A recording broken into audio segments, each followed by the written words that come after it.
Manne quotidien d'aujourd'hui, samedi 20 juillet 2024.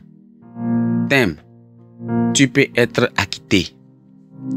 Tu peux être acquitté. Tu peux être acquitté.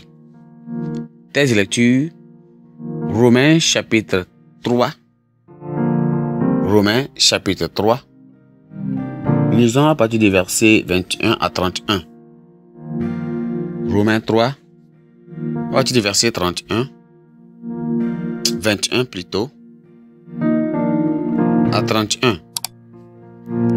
Mais maintenant, sans la loi est manifestée la justice de Dieu à laquelle rendent témoignage la loi et les prophètes. Justice de Dieu par la foi en Jésus-Christ pour tous ceux qui croient. Il n'y a point de distinction, car tous ont péché et sont privés de la gloire de Dieu. Ils ont gratuitement justifié par sa grâce et par le moyen de la rédemption qui est en Jésus-Christ.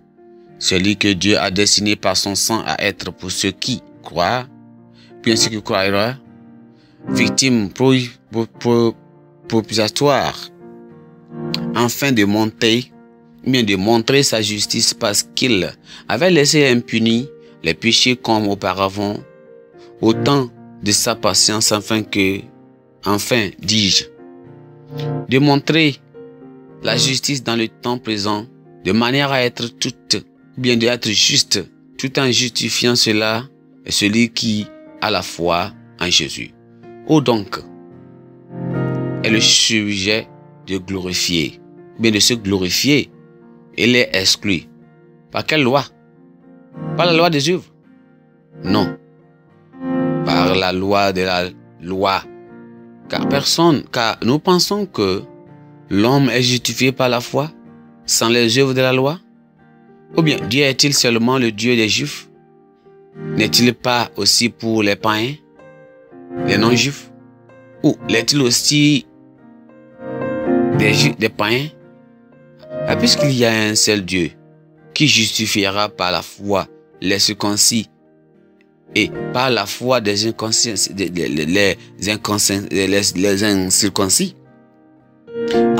anéantissons donc la loi par la foi. Loin de là, au contraire, nous confirmons la loi. Amen. Le verset clé, c'est le verset 27. Qui dit: c'est lui que Dieu a destiné par son sang à être pour ceux qui croira, victime propitiatoire, afin de montrer sa justice parce qu'il avait laissé impunis les pécheurs commis auparavant au temps de sa patience, enfin, dis-je. Le scénario habituel d'un tribunal décrit un moment d'anxiété palpable pour l'accusé lorsque le juge s'assoit pour prononcer le verdict final relatif aux charges qui pèsent sur l'accusé. Bien que persuadé que ses avocats auront présenté une argumentation convaincante en sa faveur, l'accusé se présente au tribunal avec crainte et anxiété. Lorsque le juge prononce la formule « libéré et acquitté », la joie de la liberté ne connaît pas de limite. Le terme juridique, c'est-à-dire acquittement, signifie une déclaration selon laquelle quelqu'un est dans son bon droit, libre de toute culpabilité et de toute condamnation. Les pécheurs sont en tort devant Dieu. Ils ont enfreint ses lois. Ils méritent donc une punition. Mais Christ a pris notre place sur la croix. Lorsque nous plaçons notre confiance en Christ, nous sommes reconnus comme étant légitimes, et ce qui signifie que nous sommes justifiés. La croix illustre la justice de Dieu, non seulement par le fait qu'il pardonne, mais aussi par la manière dont il pardonne. Passer sous silence les péchés sera une preuve de miséricorde, mais pas de justice. Mais le pardon par le biais de la croix illustre les deux. Selon Romains chapitre 3, le verset 25 à 26. Le texte d'aujourd'hui affirme que tous les hommes ont été et sont privés de la gloire, ont péché et sont privés de la gloire de Dieu. Tout a commencé dans le jardin d'Éden lorsque Adam a péché et a transmis la nature du péché à tous ses descendants. Le péché est la cause de la destruction de tout sentiment de pudeur chez l'homme. C'est une maladie de la destruction. C'est une maladie spirituelle, universelle, qui touche toutes les lignées, toutes les tribus et toutes les cultures. C'est la transgression de la loi de Dieu.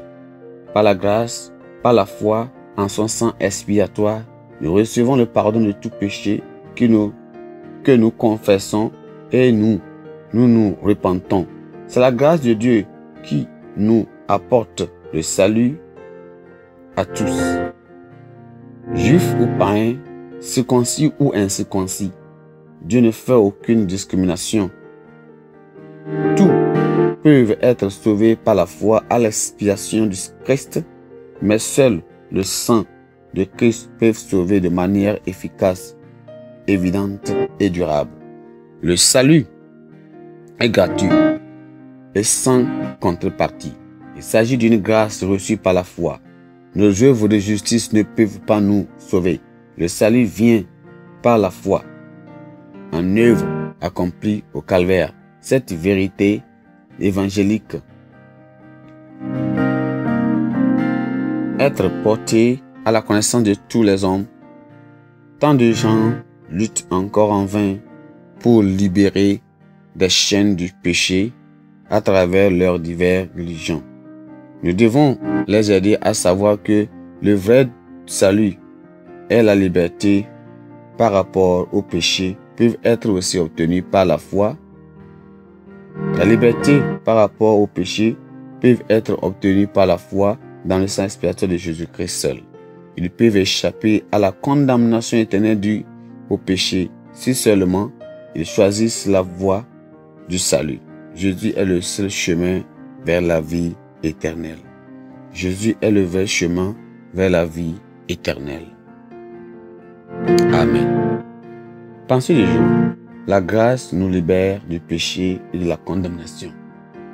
La grâce nous libère du péché et de la condamnation. La Bible en un nom. Exode chapitre 12 à 16. Exode chapitre 12 à 16.